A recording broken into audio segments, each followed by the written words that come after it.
Hello, everybody, and welcome back to another episode of the Yinzers at the Point podcast. I am your host, Tyler Aaron. If you want to follow me on Instagram or Twitter, it is at TylerAaron65, or you can follow the show's Instagram or Twitter at PenguinsFan65. And in today's episode, we are going to talk about was keeping the main core the right move here in Pittsburgh. In the next segment, we will talk about the most recent news, the Mike Sullivan contract extension, and we will wrap up the segment with my Metropolitan Division standings predictions, and that is all coming up right after this drop. Oh,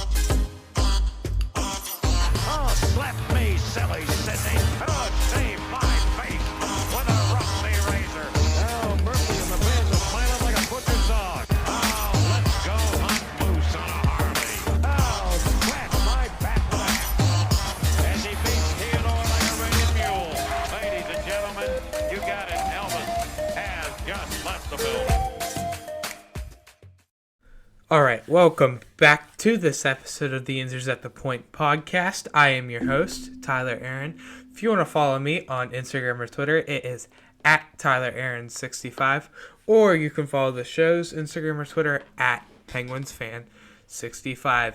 And in today's first segment, we are going to talk about was keeping the main core the right move here in Pittsburgh. So, a little bit of context behind this. I was reading NHL.com's new in-depth analysis, and they just did theirs on the Penguins. And one of the three main questions that they asked was keeping the core together the right move here in Pittsburgh. And I just want to give my thoughts about it in this first segment. So, I get the core is aging, and we are one of the oldest teams in the National Hockey League. Our average age on this team heading into this season is around 30 years, with the second oldest team would being the Washington Capitals at 29 as their average age. So I'm going to run down 8 different people who was on the last Stanley Cup roster, the 2016-2017 team. And these are still players who are on the Penguins today.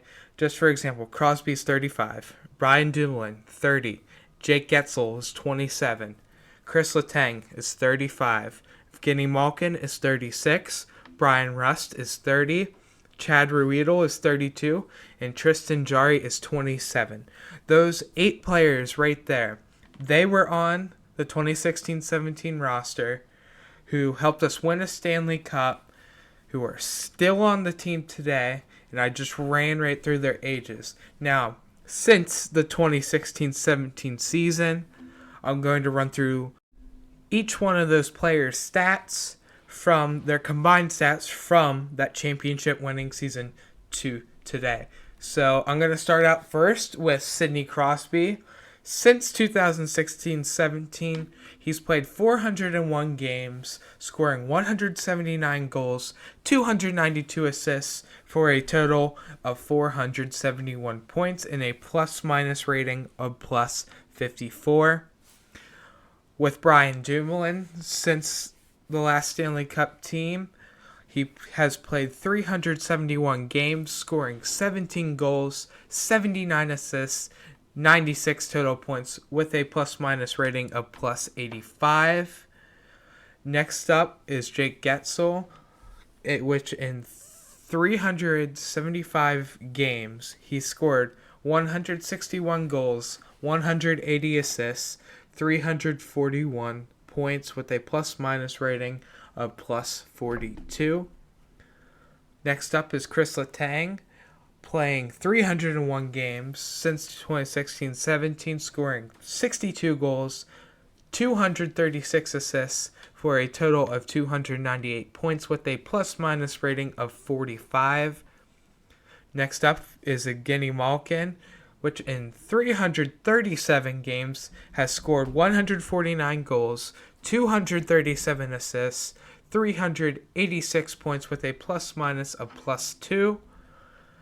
Next is Brian Rust, in which he's played 369 games, scoring 119 goals, 138 assists, with a total amount of points of 257, and a plus-minus rating of plus 55. And the last player is Chad Ruedel at 232 games, scoring only 11 goals, 27 assists, good enough for 38 points and a plus-minus rating of plus 1. And for the one and only goalie who's been on the team since the last Stanley Cup team, I really want to say that. I mean, he played one game for the Penguins in that season, and it was his first season in the NHL. But since that, he has played 159 games, winning 93 games, losing 47, and an overtime loss of 13. So his record is 93, 47, and 13 with a goals against average of 2.57 and a save percentage of .915, and also had 11 shutouts. Now, usually when you think of the Penguins' main core, you think of Crosby, Malkin, Letang. That's your core. What I just did right here was I pretty much gave you the Penguins core since the last Stanley Cup championship. These players have been on the team since that last championship that took place over 5 years ago now. And this is what I think the Penguins' main core is right now. Now, was it a mistake to bring them back? No. My thoughts on this is no. I think it is a great idea to bring back Tristan Jarry. So, some of them have not performed as well. I mean, even though Sidney Crosby was still a point-per-game player last year, he tied with Jake Getzel with a total of 84 points last season.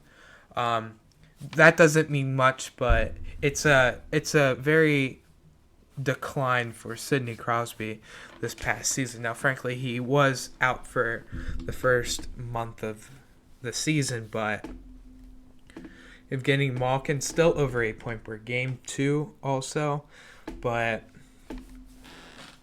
again, he was hurt for half the season, so you can't really judge that.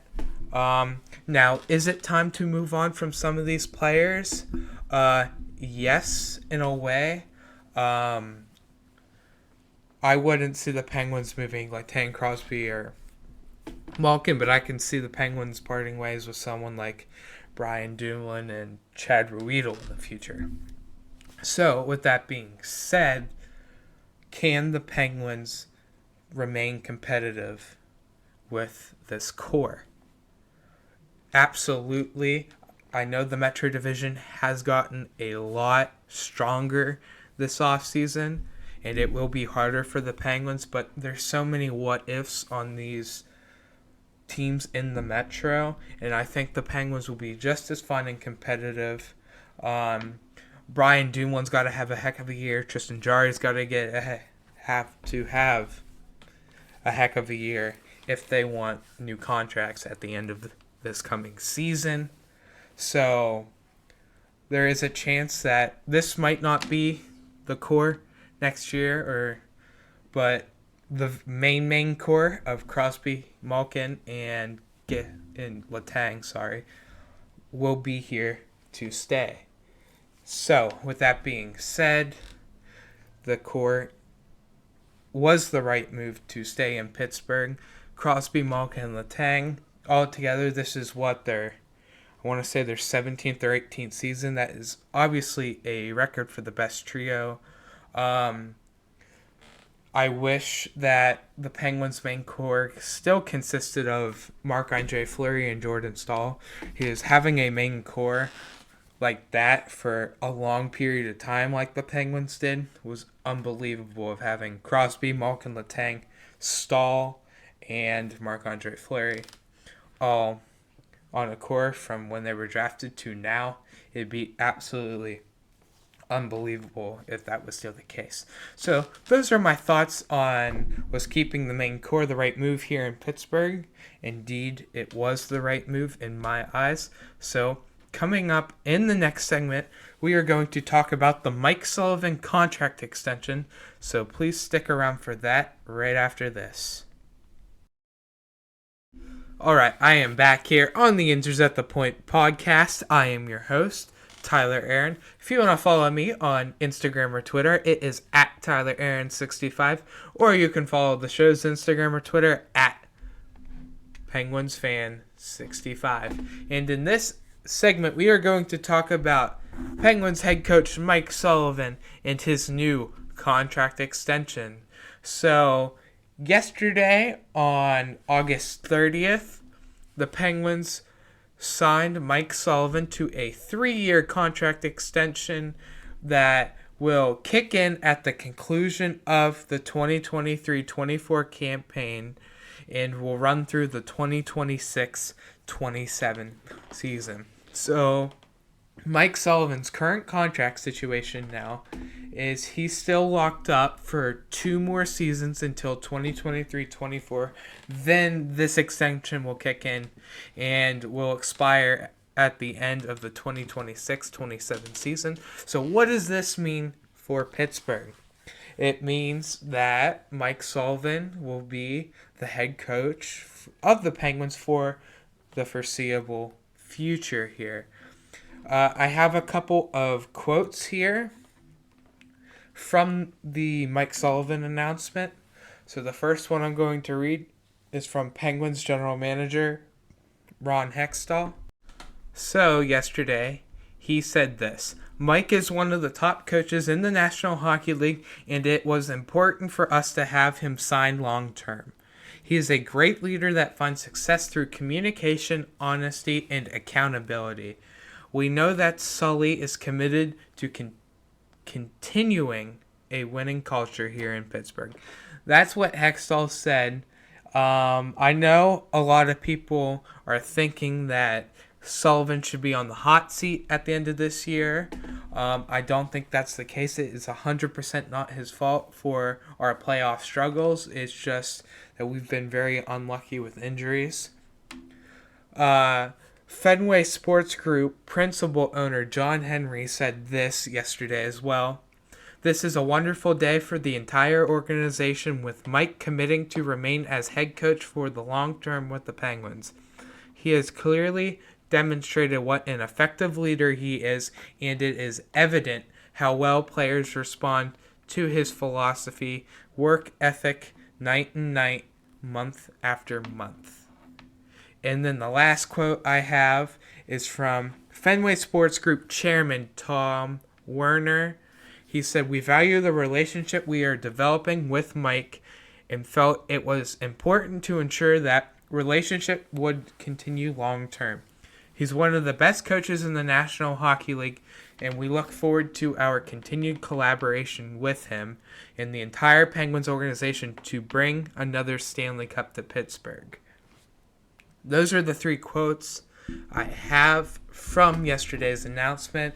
So, if Mike Sullivan doesn't do a good job and people want him fired, and it does happen, here's my question for you guys.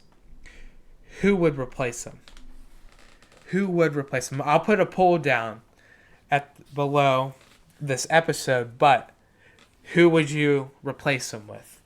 Mike Sullivan is the winningest coach in Penguins history.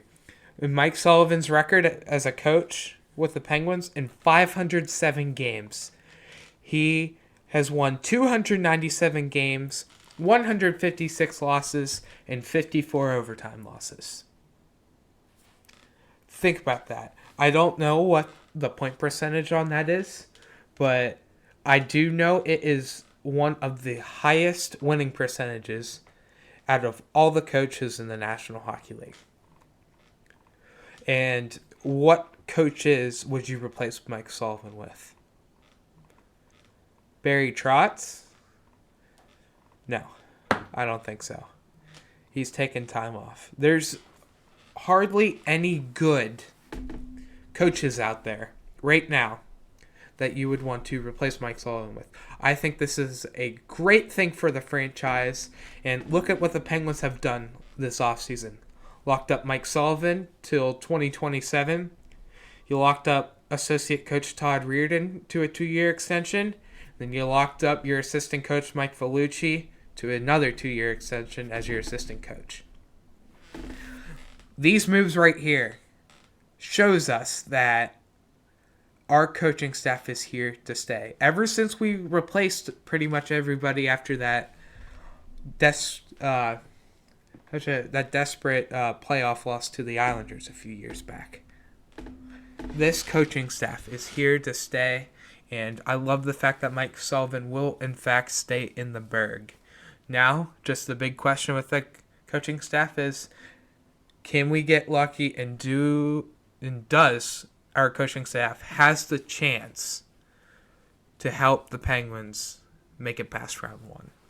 It's been well over 4 or 5 seasons now since we made it past the first round. The last time we made it past the first round was 2018 when we ended up playing the Caps. They beat us in 6 and went on to win the Stanley Cup.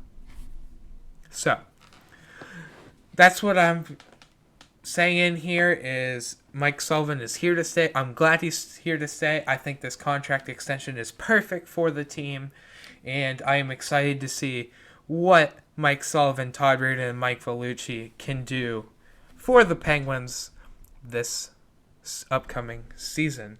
So that is going to do it for this segment of the Mike Sullivan contract extension. So coming up in the last segment of this episode, we are going to talk about my Metropolitan Division standings predictions. And that is coming up right after this. Alright, I am back here on the Answers at the Point podcast. I am your host, Tyler Aaron. If you want to follow me on Instagram or Twitter, it is at TylerAaron65. Or you can follow the show's Instagram or Twitter at PenguinsFan65. And in the final segment of this episode, we are going to talk about my Metropolitan Division standings predictions. So, I'm going to start going worst to first of who I think will place in the Metropolitan Division. So, in 8th place, I have the Philadelphia Flyers. Mostly because Carter Hart is not very that good, as we've seen in the past couple of seasons. They're relatively an old team. It's time to rebuild. And they're stuck with players like Rasmus Ristolainen and Ryan Ellis, those untradeable contracts. And so I don't think, usually the Flyers have one good year, then one bad year, and it just repeats for on and on for forever. But so realistically, if that trend continues, the Flyers should make the playoffs this year, but I don't think that is the case. So moving on to 7th place, I have the Washington Capitals. Now this is a big surprise, I'm sure for everybody, but I think the Capitals will finish in 7th. This division has got a lot stronger, especially in the offseason, and the Capitals don't have Backstrom this year.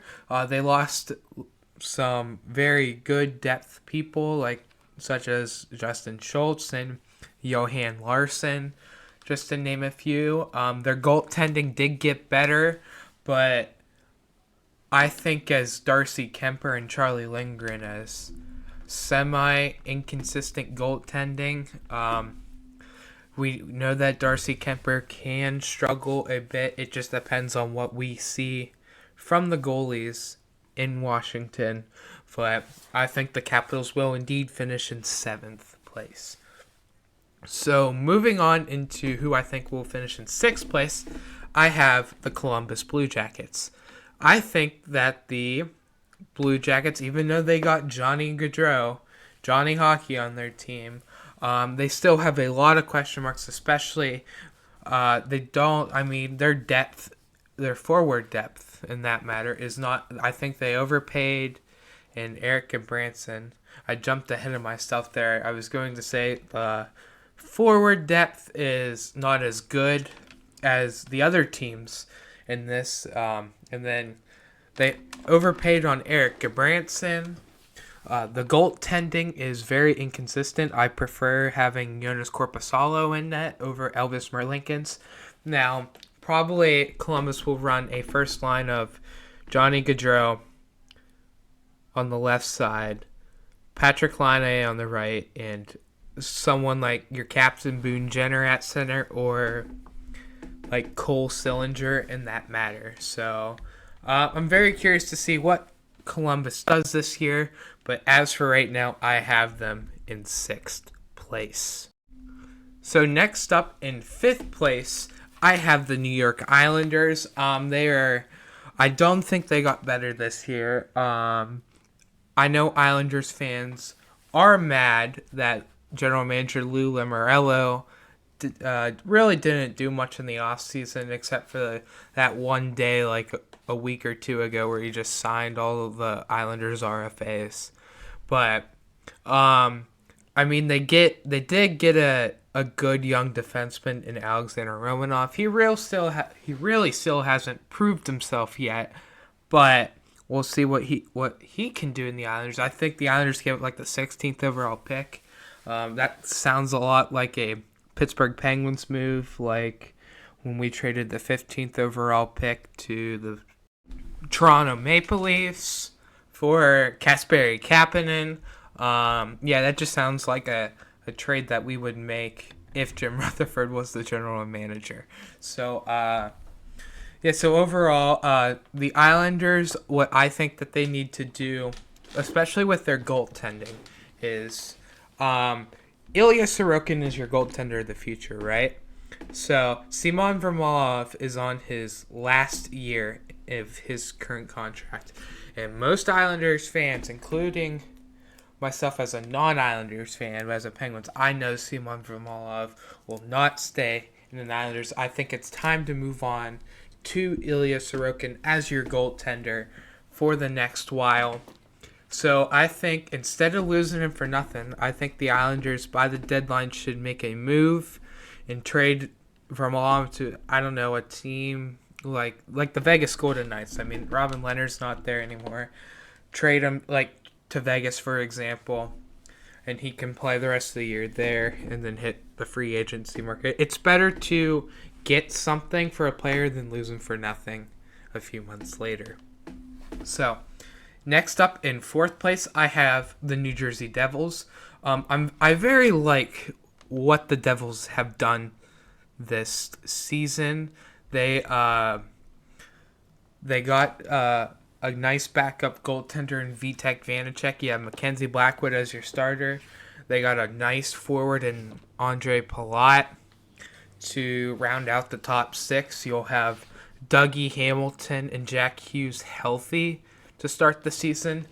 It is looking very nice for the New Jersey Devils, and I think that they will be a cup contender within the next 5 years.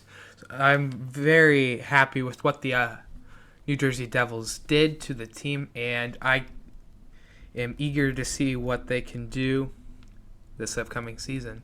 So in 3rd place, it was hard to put them here, but it's your Pittsburgh Penguins.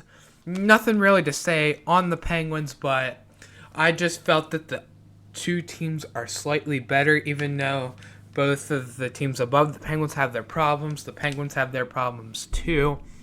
It was very hard to put the Penguins in this position, but I just think that two teams above the Penguins are far superior than them.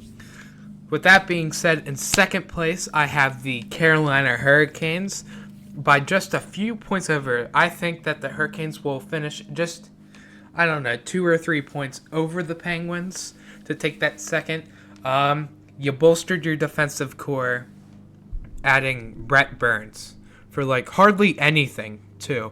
Your goaltending tandem is absolutely stacked with Frederik Andersen and Antti Ranta. Your forward depth is not the greatest at the moment. I mean, you absolutely stole Max Pacioretty from the Golden Knights. I think they also got Dylan Coghlan in that deal. I'm not too sure about that. I have to double check that.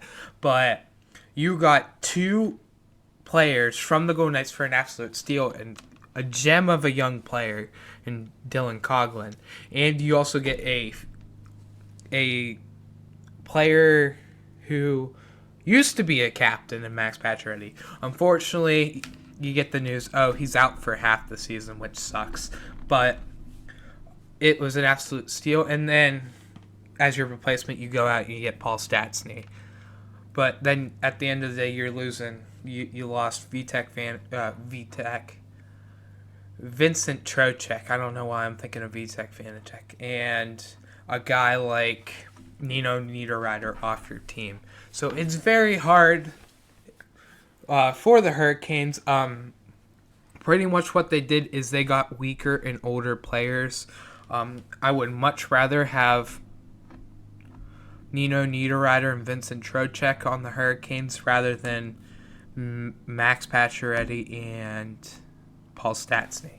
But they're both great pickups for the Hurricanes. I think the Penguins have the better forward depth. I think the Hurricanes could definitely have the better goaltending tandem, and defense is about even right now. So that leaves one team left, and that is the New York Rangers. You added to your top six, getting Vincent Trocheck from the Hurricanes. Although you do lose players like Ryan Strome and Tyler Mott. Well, Tyler Mott didn't do hardly anything for the Rangers, but you're losing that guy in Ryan Strome. You also lose Andrew Kopp in that matter too. Defensively, I mean, you named Jacob Trouba your captain. That's a good thing. But you lose Alexander Georgiev to Colorado in a trade, but you get Yaroslav Halak. So your goaltending took a hit. Your forward depth also took a hit. I'm very curious to see what the Rangers can do. I think that at the end of the day, this will come down to the Rangers and the Hurricanes taking the division. The Penguins could take the division, maybe even the Devils. It's just time will tell and see. I'm just hoping that this year we won't know the playoff teams, like all the Eastern Division playoff teams, till at least the last few weeks. Like, we all knew who was making the playoffs in the Eastern Conference, like back in January this past year. I hope that's not the case. But those are my Metropolitan Division standing predictions. Before I close out this episode, I want to say that the Yinzers at the Point podcast is now on the Relevant app. If you don't know what that is, it's kind of like a group chat app type thing. And I'm going to put on there a Q&A so you can ask any questions you have, and you might get featured on a future episode of the Yinzers at the Point podcast. To join this group chat on the Relevant app, go to the recent post on the Penguins Fan 65 Instagram or Twitter, or the Tyler Aaron 65 Instagram or Twitter, and you go to the post about the Relevant app, and the link is in the caption below. So go ahead and join if you want to. And like I said, ask any questions, and you might get featured on a future episode of the Yinzers at the Point podcast. So that is going to do it for this episode of the Yinzers at the Point podcast. By the time the next episode gets released, it'll be September. So we're officially less than a month away from preseason hockey, and we are just a few weeks away for training camp to start.